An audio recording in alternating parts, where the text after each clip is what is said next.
নমস্কাৰ। এই মুহূৰ্তত অসমৰ প্ৰত্যেকগৰাকী জনতালৈ দিব ওলাইছোঁ ডাঙৰ খবৰ।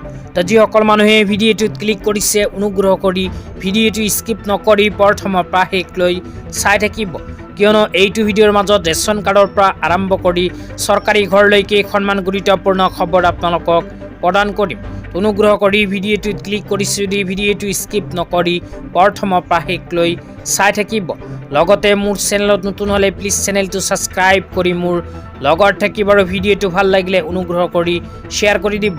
তো বলক ভিডিঅ'টো আৰম্ভ কৰি আজি প্ৰথমটো গুৰুত্বপূৰ্ণ খবৰৰ বিষয়ে বিস্তাৰিত জানি লওক। তো আজি প্ৰথমটো গুৰুত্বপূৰ্ণ খবৰ হ'ল ৰেচন কাৰ্ড লৈ। তো যিসকল মানুহৰ নাম ৰেচন কাৰ্ডত অন্তৰ্ভুক্ত হৈ আছে সেইসকল মানুহৰ বাবে আহি গ'ল ডাঙৰ আপডেট। তো আপোনালোকে মোবাইল স্ক্ৰীনত চাব পাৰিছে এনেকৈ এখন আপডেট ইতিমধ্যে আমাৰ হাতত আহি পৰিছে। ইয়াতে লিখা আছে খাদ্য সুৰক্ষাৰ পৰা পুষ্টিকৰণ নিশ্চিতলৈ অন্য সেৱা দিন 1 মাৰ্চ তাৰিখৰ পৰা আৰম্ভ কৰি 10 মাৰ্চ 2026। তো যিসকল মানুহৰ নাম ৰেচন কাৰ্ডত অন্তৰ্ভুক্ত হৈ আছে সেইসকলৰ বাবে অসম চৰকাৰে 1 তাৰিখৰ পৰা আৰম্ভ কৰি 10 মাৰ্চ তাৰিখলৈকে ঘোষণা কৰিছে অন্য সেৱাৰ দিন। তো আপোনালোকৰ নাম যদি ৰেচন কাৰ্ডত অন্তৰ্ভুক্ত হৈ আছে তেন্তে অহা 10 মাৰ্চ তাৰিখৰ ভিতৰত ৰেচন কাৰ্ডৰ সহায়ত চৰকাৰী ফ্ৰিজ, চাউল, মচুৰ দালি, চেনি আৰু নিমখ সংগ্ৰহ কৰিব লাগিব। এই তিনিখন বস্তু আপোনালোকে 10 মাৰ্চ তাৰিখৰ ভিতৰতেই সংগ্ৰহ কৰিব লাগিব।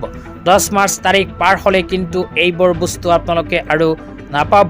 সেইকাৰণে আপোনালোকে অতি শীঘ্ৰেই নিজৰ ৰেচন দোকানীৰ ওচৰত গৈ এইকেইখন বস্তু সংগ্ৰহ কৰক। তো এতিয়া আপোনালোকক দিবলৈ ইচ্ছা আজি দ্বিতীয়টো খুবেই গুৰুত্বপূৰ্ণ খবৰ। আজি দ্বিতীয়টো গুৰুত্বপূৰ্ণ খবৰ হ'ল চৰকাৰী PMAYG ঘৰলৈ।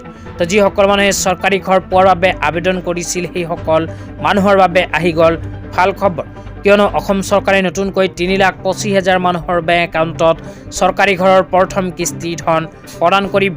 তো আপোনালোকে যদি চৰকাৰী ঘৰ পোৱাৰ বাবে আবেদন কৰিছিল তেন্তে আপোনাৰ বাবেও আহি গ'ল ভাল খবৰ।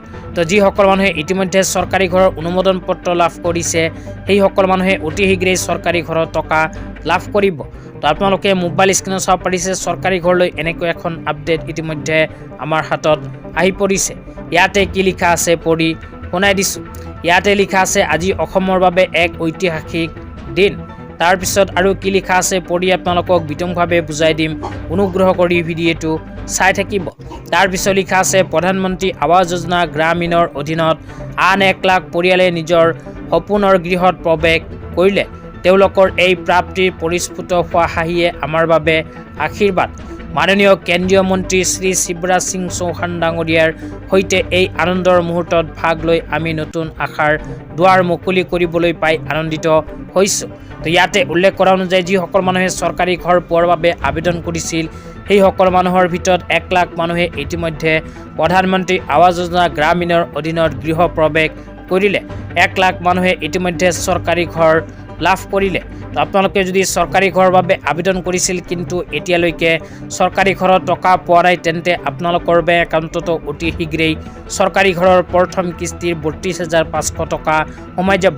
ইতিমধ্যে বহু মানুহৰ বেংক একাউণ্টত চৰকাৰী ঘৰৰ প্ৰথম কিস্তিৰ 32,500 টকা সোমাই গৈছে। তো আজি ইমানেই। ভিডিঅ'টো চাই কেনে পালে নিশ্চয় কমেণ্ট বক্সত কমেণ্ট কৰি জনাই দিব।